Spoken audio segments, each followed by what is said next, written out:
ಶಬರಿಮಲೆ ಋತು ಪ್ರಾರಂಭವಾಗಿದ್ರೂ ಕೂಡ ಇದೀಗ ಏಕಾಏಕಿ ಮೊಟ್ಟೆ ಬೆಲೆ ಏರಿಕೆಯಾಗಿದೆ. ಕಳೆದ 2 ವಾರದಿಂದ ಬೆಲೆ ಭಾರಿ ಏರಿಕೆಯಾಗಿದೆ. ದಕ್ಷಿಣ ಭಾರತದ ಪ್ರಮುಖ ಮೊಟ್ಟೆ ಉತ್ಪಾದನೆ ಕೇಂದ್ರವಾದ ನಾಮಕ್ಕಲ್ನಲ್ಲಿ ಮೊಟ್ಟೆಗಳ ಸಗಟು ಬೆಲೆ ಪ್ರತಿ ಮೊಟ್ಟೆಗೆ 6 ರಿಂದ 10 ಪೈಸೆಗೆ ತಲುಪಿದೆ. ಶಬರಿಮಲೆ ಯಾತ್ರೆಯ ಋತು ಪ್ರಾರಂಭವಾದಾಗ ಮೊಟ್ಟೆಯ ಬೆಲೆಗಳು ಸಾಮಾನ್ಯವಾಗಿ ಕುಸಿತಾ ಇದ್ರು. ಈ ವರ್ಷ ಅವು ಪ್ರತಿದಿನ ಏರುಗತಿಯಲ್ಲಿ ಡಿಸೆಂಬರ್ನಲ್ಲಿ ಕೇಕು ತಯಾರಿಸುವ ಋತು ಹೆಚ್ಚಾದಾಗ ಬೆಲೆಗಳು ಇನ್ನಷ್ಟು ಏರಿಕೆಯಾಗುವ ನಿರೀಕ್ಷೆ ಇದೆ. ಕಳೆದ 2 ವಾರಗಳಿಂದ ಮೊಟ್ಟೆ ದರ ನಿಯಂತ್ರಣ ಇಲ್ಲದೆ ಏರಿಕೆಯಾಗ್ತಾ ಇದೆ. ಈ ವಾರಾಂತ್ಯ ಚಿಲ್ಲರೆ ಮೊಟ್ಟೆಯ ದರ ₹7.40 ಇಂದ ₹7.50 ತಲುಪಿದೆ. ಇದೇ ರೀತಿ ದರ ಏರಿಕೆಯಾದರೆ ಚಿಲ್ಲರೆ ಮೊಟ್ಟೆ ದರ ₹10ಗೆ ತಲುಪಬಹುದು ಎಂಬ ಆತಂಕ ನೆಲೆ ನಿಂತಿದೆ. ಮಂಗಳೂರಿನಲ್ಲಿ ಚಿಲ್ಲರೆ ಮೊಟ್ಟೆ ಕನಿಷ್ಠ ದರ ₹8ಗೆ ಮಾರಾಟ ಆಗ್ತಿದ್ರೆ, ಇದನ್ನು ಅನುಸರಿಸಿ ಗ್ರಾಮಾಂತರ ಪ್ರದೇಶದಲ್ಲಿ ಗಡಿನಾಡಿನಲ್ಲೂ ದರ ಏರಿಕೆಯಾಗಿದೆ. ಅನಿಯಂತ್ರಿತ ದರ ಏರಿಕೆ ಮೊಟ್ಟೆಯನ್ನು ಅವಲಂಬಿಸಿದ ವ್ಯಾಪಾರ ಉತ್ಪನ್ನಕ್ಕೂ ಹೊಡೆತ ನೀಡಿದೆ. ಇತ್ತೀಚಿನ ಮೋಂತಾ ಚಂಡಮಾರುತದ ಬಳಿಕ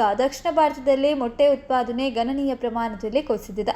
ಇದು ಲಭ್ಯತೆಯ ಕೊರತೆಯೊಂದಿಗೆ ಬೆಲೆ ಏರಿಕೆಗೆ ಕಾರಣವಾಗಿದೆ ಎಂದು ವರದಿಗಳಿವೆ. ಜೊತೆಗೆ ಕೋಳಿ ಫಾರಂಗಳಿಗೆ ಆಹಾರ ಲಭ್ಯತೆಯ ಸಮಸ್ಯೆ ಕೂಡ ಉಂಟಾಗಿದೆ. ಈ ಹಿಂದೆ ಕೋಳಿಗಳಿಗೆ ಆಹಾರವಾಗಿ ಜೋಳ ನೀಡ್ತಾ ಇದ್ರು. ಆದರೆ ಜೋಳ ಲಭ್ಯತೆಯ ಕೊರತೆ ಮತ್ತು ಬೆಲೆ ಏರಿಕೆಯಿಂದಾಗಿ ಅನೇಕ ಕೋಳಿ ಫಾರ್ಮ್ಗಳು ಮುಚ್ಚಲ್ಪಟ್ಟಿವೆ.